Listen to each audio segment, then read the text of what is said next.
gente tem falado muito sobre mudança, e mudança é uma coisa extremamente necessária para que a gente cresça. Não existe crescimento sem mudança, não existe nenhum processo de transformação na vida de quem quer que seja, da humanidade, se não houver mudanças.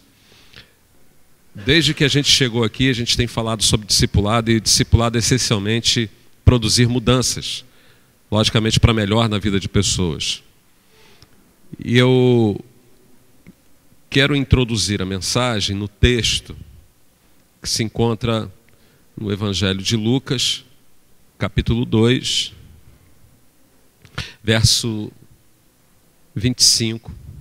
E eu quero falar sobre duas pessoas, Simeão e Ana. Talvez duas pessoas que passam quase desapercebidas, mas duas pessoas muito importantes do ponto de vista da revelação de Deus. Havia em Jerusalém um homem chamado Simeão, homem este justo e piedoso, que esperava a consolação de Israel, e o Espírito Santo estava sobre ele. Revelar-lhe o Espírito Santo que não passaria pela morte antes de ver o Cristo do Senhor. Movido pelo Espírito, foi ao templo, e quando os pais trouxeram o menino Jesus para fazerem com ele o que a lei ordenava, Simeão o tomou nos braços e louvou a Deus, dizendo: agora, Senhor, pois podes despedir em paz o teu servo segundo a tua palavra, porque os meus olhos já viram a tua salvação, a qual preparaste diante de todos os povos, luz para a revelação aos gentios e para a glória do teu povo de Israel. E estavam o pai e a mãe do menino admirados do que dele se dizia. Simeão os abençoou e disse a Maria, mãe do menino: que este menino está destinado tanto para a ruína como para levantamento de muitos em Israel, e para ser alvo de contradição. Também uma espada traspassará a tua própria alma, para que se manifeste os pensamentos de muitos corações. Havia uma profetisa chamada Ana, filha de Fanuel, da tribo de Aser, avançada em dias, que vivera com seu marido 7 anos, desde que se casaram, e que era viúva de 84 anos. Esta não deixava o templo, mas adorava noite e dia em jejuns e orações. E chegando naquela hora, dava graças a Deus e falava a respeito do menino a todos os que esperavam a redenção de Jerusalém. Cumpridas todas as ordenanças segundo a lei do Senhor, voltaram para a Galiléia, para a cidade de Nazaré. Crescia o menino e se fortalecia, enchendo-se de sabedoria, e a graça de Deus estava sobre ele.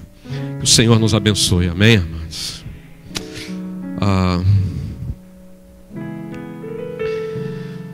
Algum tempo atrás eu disse que emoção na missão é fracasso na certa. E acrescento algo mais: missão sem devoção também é fracasso na certa. Nós precisamos ter na nossa missão devoção para nós conquistarmos alguma coisa.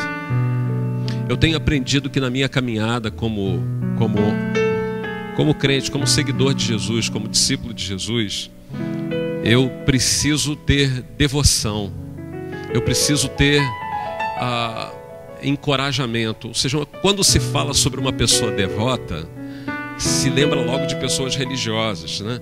Pessoas que elas estão constantemente na igreja, são pessoas que têm o seu coração, a sua vida, a sua alma voltada para as coisas de Deus. Mas esse termo devoto, ser devoto de alguma coisa, né? A gente pensa logo, ser usado muito, devoto de um santo, né? Já pensa logo na religiosidade católica.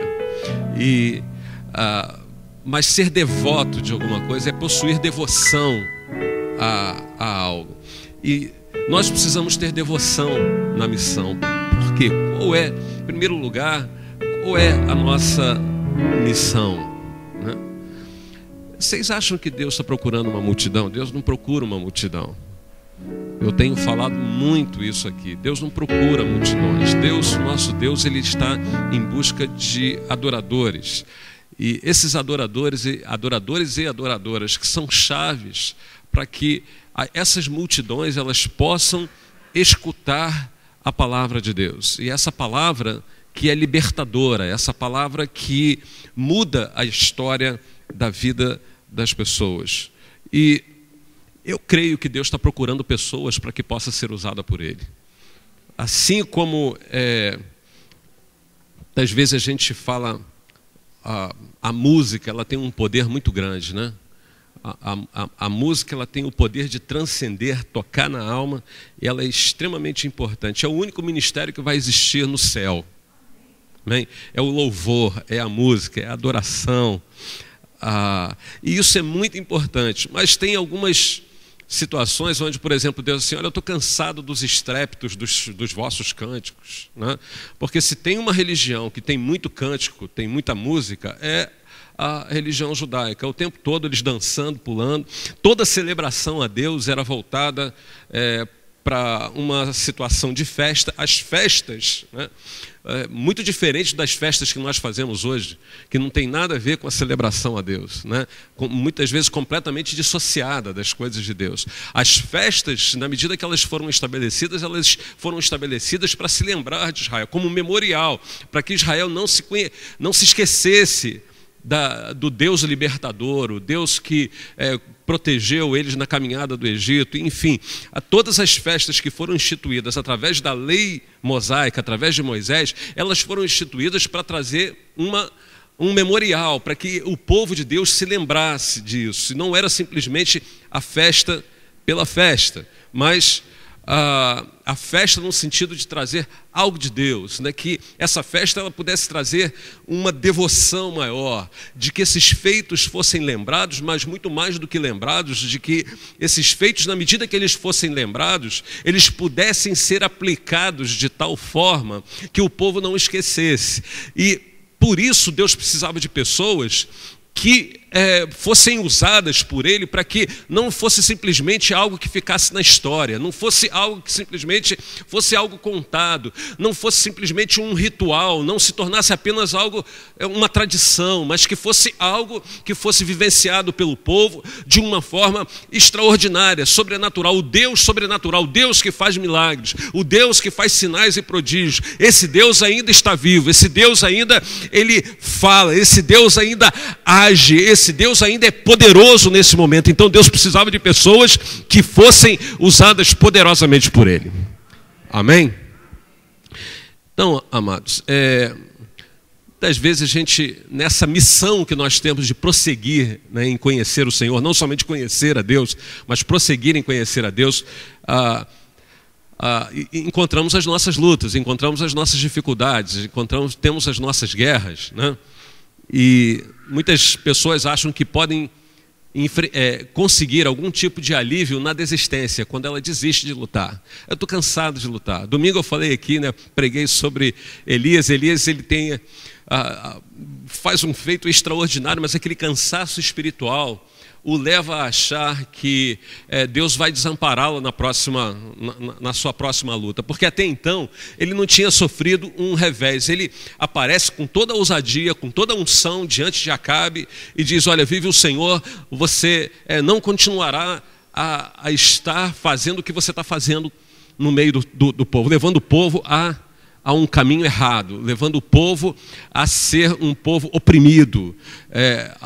E daí Deus suscita um profeta para que aquele poder humano, terreno, maligno e diabólico, ele pudesse ser confrontado. Deus faz isso o tempo todo. Deus não fez só naquele tempo com Elias. Não é simplesmente uma história bíblica. Mas isso é o quê? Acima de tudo, Deus trazendo na história, inclusive na história da igreja, levantando pessoas, para que essas pessoas, na medida que elas são usadas por Deus, na medida que elas são profetas de Deus, na medida que elas agem, né, como um instrumento de Deus, e as pessoas elas podem ver Deus agindo através delas, as pessoas vão se dar conta de que existe um Deus, de que existe uma força maior, de que existe um algo maior que transcende, que extrapola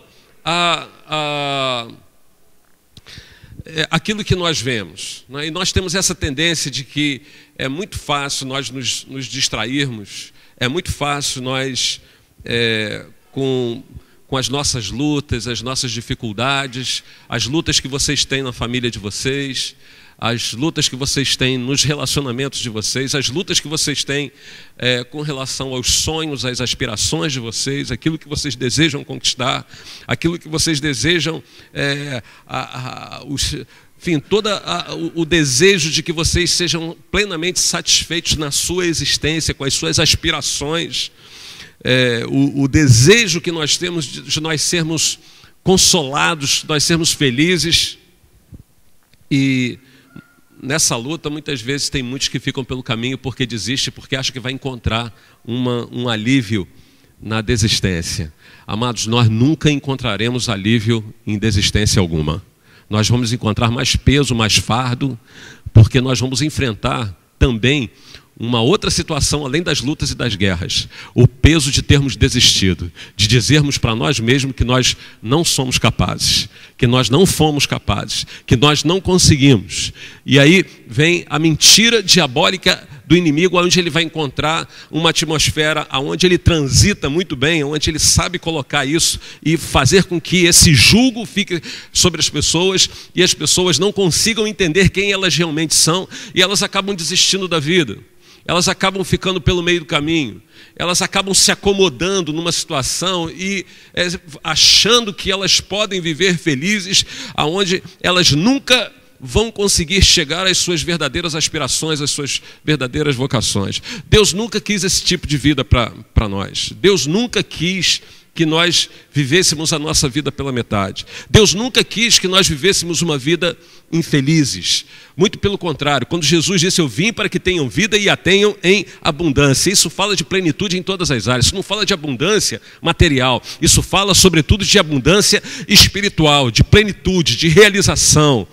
Quando se fala sobre pleno, abundante, segundo o reino de Deus, segundo o conceito de Deus que saiu da boca do próprio Jesus, de que nós vivêssemos uma vida abundante em todas as áreas, relacional, nós estivéssemos equilibrados, que nós estivéssemos plenos, que nós estivéssemos vivendo a nossa vida em toda a sua totalidade, a vida em toda a sua abundância,